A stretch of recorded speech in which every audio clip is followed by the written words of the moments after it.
સુરતમાં 40 વર્ષીય યુવકની કાળી કરતૂત, 2 દીકરીઓની કરવામાં આવી છેડતી, 5 અને 8 વર્ષની દીકરીની કરવામાં આવી છેડતી, ચોકલેટ અપાવવાના બહાને રૂમમાં લઈ ગયો હતો.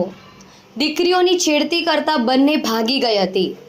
માતા પિતાને સમગ્ર બનાવની જાણ થતાં મામલો અડાજણ પોલીસ મથક ખાતે પહોંચ્યો હતો. અડાજણ પોલીસે નરાધમની કરી ધરપકડ. આરોપી છૂટક મજૂરી કરે છે. બાળકીઓ મામાના ઘરે રહે છે. 8 વર્ષની બાળકી બચકું ભરીને ભાગી ગઈ. ગતરોજ બપોરે 2 વાગ્યાની આ ઘટના. 8 વર્ષની બાળકી અમદાવાદ રહે છે. વેકેશનમાં મામાના ઘરે આવી હતી.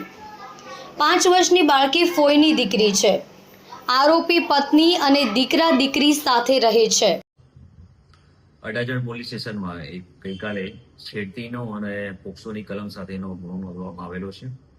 બનાવમાં 2 નાની દીકરીઓ છે, 9 અને 10 વર્ષની. એમની વિજય રાઠોડ કરીને જે આરોપી છે, જેની ઉંમર 40 વર્ષ છે અને એમના ઘરની પાસે જ રહે છે, એના દ્વારા છેડતી કર્યાની વિગત જણાઈ આવેલી, જે આધારે ગુનો દાખલ કરવામાં આવેલો છે.